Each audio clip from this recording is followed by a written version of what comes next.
കഴിഞ്ഞ ദിവസമാണ് മലയാളത്തിലടക്കം നിരവധി സിനിമകളിൽ അഭിനയിച്ചിട്ടുള്ള ഗായകൻ കൂടിയായ മോഹൻ ശർമ്മയുടെ ഇപ്പോഴത്തെ ജീവിതത്തെക്കുറിച്ചുള്ള വാർത്തകൾ പുറത്തുവന്നത്.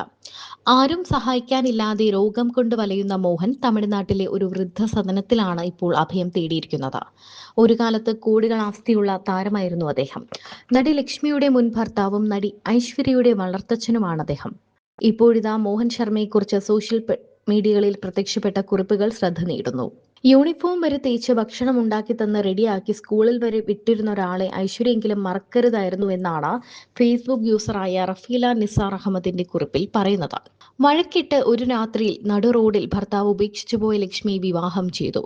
ഐശ്വര്യയെ സ്വന്തം മകളെപ്പോലെ നോക്കിയ മോഹൻ ശർമ്മ എന്ന നടൻ ആരോരുമില്ലാതെ ഒറ്റപ്പെട്ട വൃദ്ധസദനത്തിലാണ് എന്ന വാർത്ത വന്നപ്പോൾ വല്ലാത്ത വിഷമം തോന്നി. എത്ര വലിയ നടനായാലും സമ്പത്തില്ലെങ്കിൽ പിന്നെ ഇതാണ് അവസ്ഥ. 5 വർഷക്കാലം ലക്ഷ്മിയോടൊപ്പം ഹൗസ് ഹസ്ബൻഡായി വീടും കുഞ്ഞും എല്ലാം പരിപാലിച്ച് ജീവിച്ചു വരുമ്പോൾ ഇവർ തമ്മിൽ സ്വരച്ചേർച്ചയില്ലാതെ കുറച്ചുകാലം 2 ബെഡ്റൂമിൽ കഴിഞ്ഞു.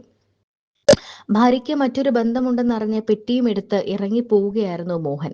അത് ഒരു തമിഴ് അഭിമുഖത്തിൽ അദ്ദേഹം തുറന്നു പറഞ്ഞ് അത് വിവാദമായപ്പോൾ മോഹൻ മാപ്പ് പറയുകയും ചെയ്തു. പിന്നീട് 2 വർഷം കഴിഞ്ഞ് ശാന്തി എന്ന സ്ത്രീയെ വിവാഹം കഴിച്ചു. അതിൽ മക്കളുണ്ടായെങ്കിലും അവസാനം ആരുമില്ലാത്ത അവസ്ഥയിലെത്തി. ചട്ടക്കാരി, നെല്ലുപോലുള്ള സിനിമകൾ കണ്ടാൽ മോഹന്റെ റൊമാൻറ്റിക് സീനുകൾ കാണാം. ഗായകനാകാൻ ഏറെ ഇഷ്ടപ്പെട്ടിരുന്ന ആൾ നടനായി മാറുകയായിരുന്നു. സംഗീത ചക്രവർത്തി എം.ടി. രാമനാഥന്റെ അനന്തരവനാണ് മോഹൻ. പാലക്കാട് തത്തമംഗലം എന്ന സ്ഥലത്താണ് ജനിച്ചത്. ഒരു കാലത്ത് മലയാള സിനിമയിലെ പ്രണയനായകനായി തിളങ്ങിയിരുന്നയാൾ ചെന്നൈക്കടുത്ത് തിരുവള്ളൂരിലുള്ള രാമാവതാർ അഗർവാൾ സഭ വൃദ്ധസേവാ ശ്രമത്തിലാണ് ഇപ്പോൾ താമസിക്കുന്നത്. വാർദ്ധക്യ സഹജമായ അസുഖങ്ങളും സാമ്പത്തിക ബുദ്ധിമുട്ടുകളും നേരിട്ടതിനെ തുടർന്നാണ് റോട്ടറി ക്ലബിലെ സുഹൃത്തുക്കളുടെ സഹായത്തോടെ അദ്ദേഹം അവിടെ എത്തിയത്. ചട്ടക്കാരി, നെല്ല്, രാഗം, പ്രയാണം തുടങ്ങിയ ചിത്രങ്ങളിലൂടെ 1970കളിൽ തരംഗം സൃഷ്ടിച്ച നടനാണ് അദ്ദേഹം. പിന്നീട് ഗ്രാമം എന്ന ചിത്രം സംവിധാനം ചെയ്തെങ്കിലും സാമ്പത്തികമായി കനത്ത നഷ്ടം നേരിടേണ്ടി വന്നു. സിനിമകളിൽ നിന്ന് ലഭിച്ച വരുമാനം കൃത്യമായി കൈകാര്യം ചെയ്യാൻ കഴിയാതെ പോയതും അദ്ദേഹത്തെ തികച്ചും ഒറ്റപ്പെട്ട അവസ്ഥയിലെത്തിച്ചു. ഒരു കാലത്ത് സിനിമാ പ്രേമികളുടെ ഹൃദയം കവർന്നൊരു കലാകാരന്റെ ജീവിത സായാഹ്നം ഇത്തരത്തിലൊരു ഘട്ടത്തിലൂടെ കടന്നു പോകുന്നത് ഏറെ സങ്കടകരമായ ഒരു യാഥാർത്ഥ്യമാണ്. ഐശ്വര്യ വീടുകൾ തോറും നടന്ന് സോപ്പൊക്കെ വിറ്റിരുന്നു. ഇപ്പോൾ യൂട്യൂബ് ചാനലുമായി സജീവമാണ്.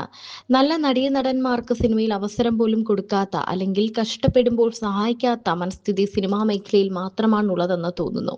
ഇതൊക്കെ ജീവിതത്തിന്റെ സ്വാഭാവികമായ പരിണാമമാണ്, ആരുടെ ജീവിതത്തിലും സംഭവിക്കാവുന്നത്. ഈ പുതിയ ജീവിതവും യാഥാർത്ഥ്യബോധത്തോടെ ഉൾക്കൊള്ളുന്നുവെന്ന് മോഹൻ പറയുമ്പോൾ മംഗലശ്ശേരി നീലകണ്ഠന്റെ ഡയലോഗ് ഓർമ്മ വന്നു.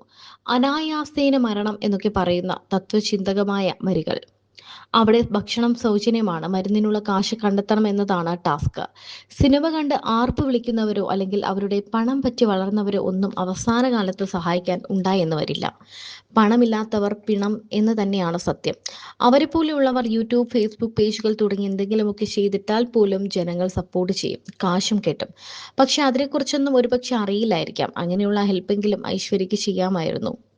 യൂണിഫോം വരെ തേച്ച് ഫുഡുണ്ടാക്കി റെഡിയാക്കി സ്കൂളിൽ വരെ വിട്ടിരുന്ന ഒരാളെ അങ്ങനെയങ്ങ് മറക്കാനാകുമോ?